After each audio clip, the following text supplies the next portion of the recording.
Hi there guys, and welcome back to the channel. How Dominance, Anthony here. Please remember to like and subscribe, and also click that notification bell if you're enjoying what you're seeing and want to see more. So today's video will be mostly Super League and very Leeds Rhinos centric, as I've got 3 stories coming from their camp. These are just rumours at this point, but they're from people that have been hitting the nail on the head recently. So, let's delve in.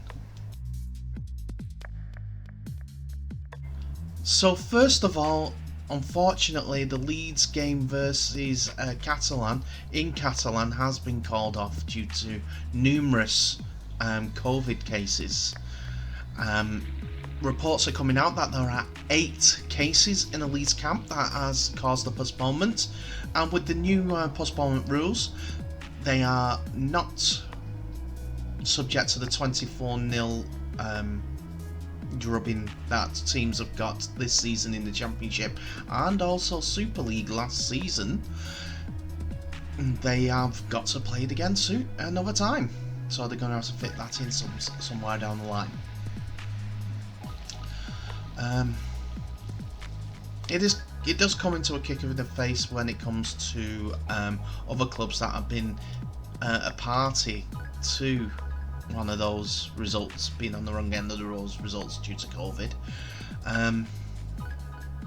But there's also a possibility that the 24 point rule will come in, as it's still up there with the percentage of wins for the Super League.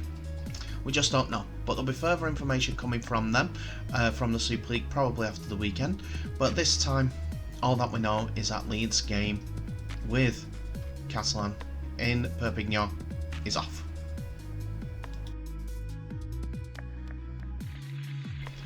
Next on the Leeds front is some news with regards to their head coach, Richard Agar. He has been offered, according to some reports, met Gledhill of the full 80 minutes YouTube channel, and also on West Yorkshire Radio as a game caller, as they call in America, and commentator. That's another way to put it. So he has been offered a lucrative contract to become assistant coach to Craig Fitzgibbon at the Cronulla Sharks. At this moment in time, Fitzgibbon is regarded as one of the best rookie coaches in the NRL and has strong friendships with Agar and the family from their Hull FC days. So that connection is very, very fresh, and as they're friends, they'll know a lot about each other and how people would manage the ways and their attitudes and things like that. And it is an interesting development as the statement continues. This story pairs with Cronulla Sharks showing interest into at least 2 young current Leeds Rhinos players. They're putting the feelers out to try and see if their availability could bring them down under to Australia. It's an interesting take, considering that Leeds had started the rebuilding progress under Richard Agar, and we're coming out with some good results. The 60-point drubbing at Castleford, for instance, just a couple of weeks ago.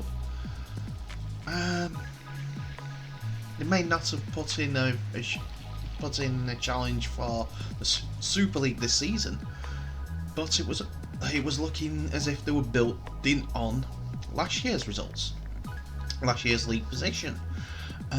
So it's all in all a blow if all this happens. And we're not done there about the bad news from Leeds.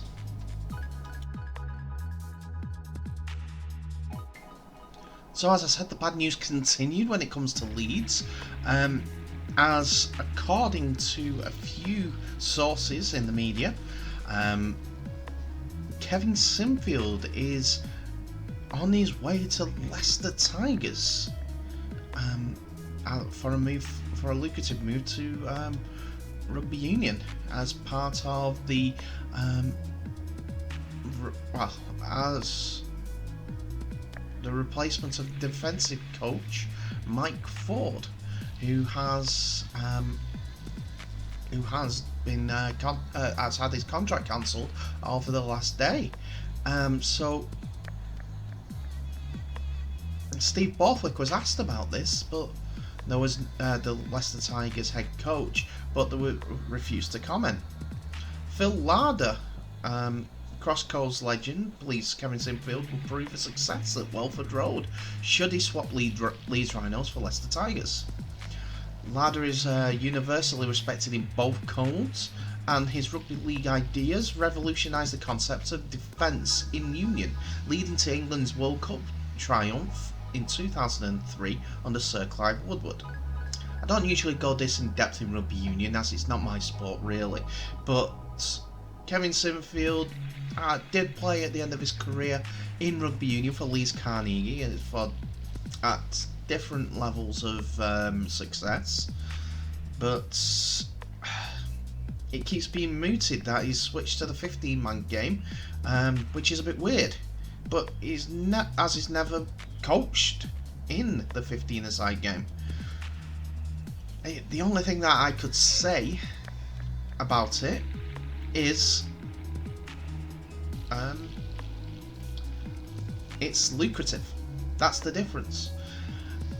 Because it's not all about success, and because he's done it all as a player, and coaching not so much, but I think a second attempt at that will be in the future. All that I know is it's probably, don't hold me to that, a lucrative move for Sinfield, which would be set for life. Going back to the awards as well, he's just been awarded a place on the Queen's New Year's Honours list as an birthdays honours list, that's the one. As he's going to be awarding an LBE for his services to charities like the Motor Neuron Disease Association, supporting one of his best mates, Rob Burrows, with the marathons that he did. And plus the stories that came through, it's one of his best mates. He does help as much as he can with Rob. So, and plus it would be that, plus with his time at Leeds Rhinos, he's still in Leeds. He can still support Rob. He can still visit Rob. It'd be much harder with rugby union, as they have a more packed schedule, shall we say that. Whether it's internationals, European games, their version of our Challenge Cup, so on and so forth. It'd be interesting if those youngsters, Richard Agar and Kevin Sinfield, leave. Where do Leeds go after that? They might come again because they are a very popular team, and so they're never one for losing out on finances to draw the players in. They've got the elite academy status. Everything's there to make Leeds a success again. It just takes time. Who knows? I'm just speculating at this point, and it is all unfounded reports at this stage. Apart from the birthdays on his list. So, but we'll keep an eye on Leeds and see how that goes. Be interesting. So before I go, it's just a follow-up on the Boyd Cordner retirement, as ever since his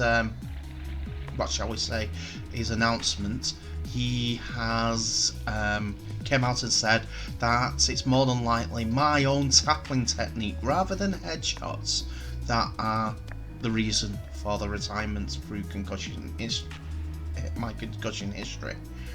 So,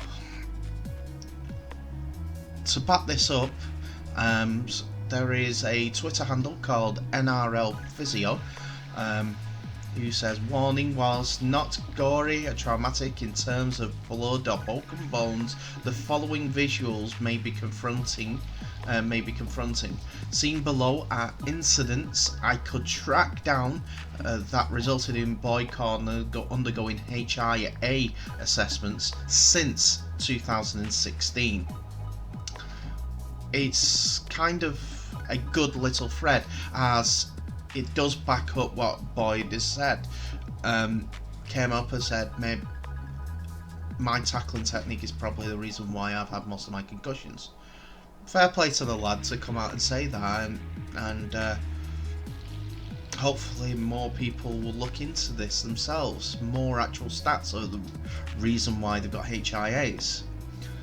So this NRL physio was looking on videos that's caused Boyd Cordner to have the issues. They've shown 10 incidents, and I'm looking at all of them now. Yeah, have a look at the videos. It does kind of. Don't forget, he said it may not be all. Well, it's more than likely not all of the situations where HIAs have come into effect for Mr. Cordner. So, identified his low tackling technique as a significant factor behind his concussion problems, and he was correct in these 10. He doesn't say in these 10, but just to clarify, these 10. His status during the 10 incidents here that required a HRA are: tackler low, that's Cordner himself, 3 times as a ball carrier, 1 time as a high tackler, and 1 as a contest for the ball, diving in to touch down the ball in an in-goal area, whether that's defence or attack. So, while possibly 1, 2, I'd say 3 may out of these 10 are not his fault. 7 HIAs were either avoidable because of his tackling technique or complete and utter accidents. Yes, it does vary from person to person, I understand that, but it's a sport that is very high paced and very high impact. It's car crash rugby. We could do as much tackling technique difference as possible to get the optimum level of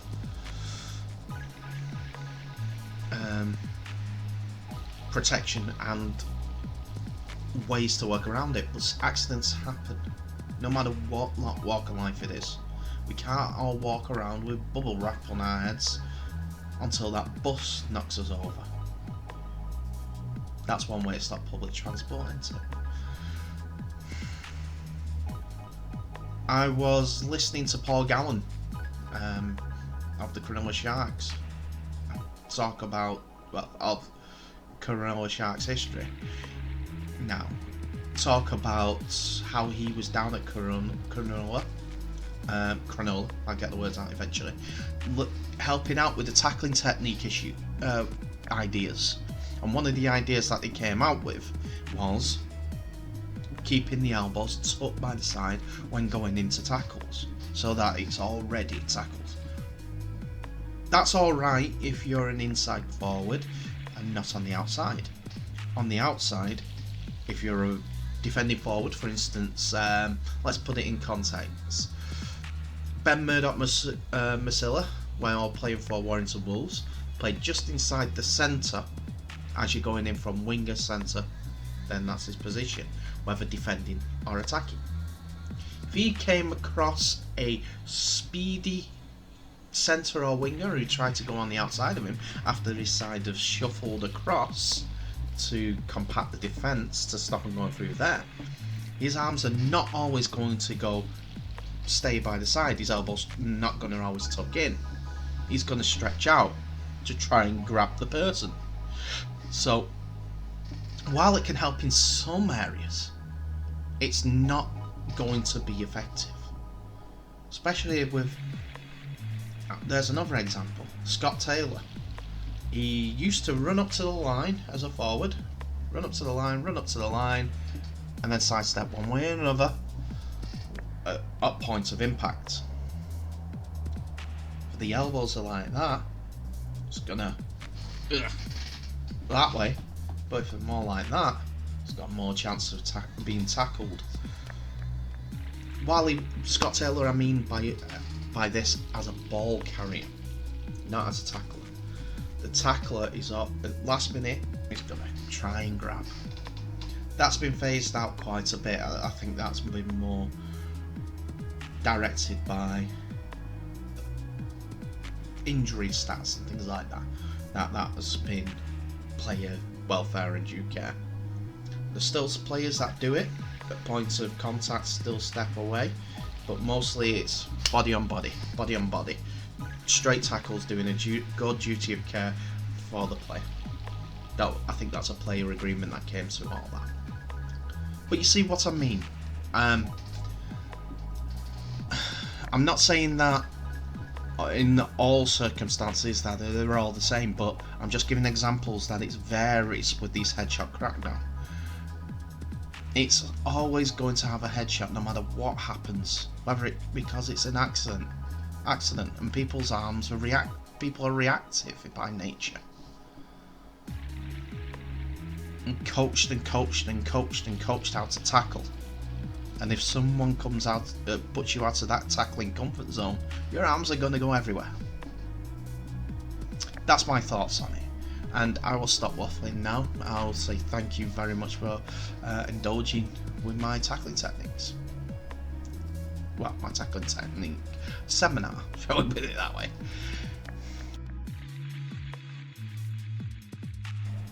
And that's it for another video, ladies and gentlemen. Thank you so much for watching. Please remember to like and subscribe, and also share the video worldwide.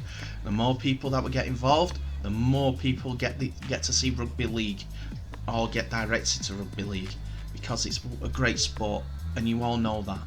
You that watch, I just want to say thank you again. Stay safe, and I'll catch you in the next video.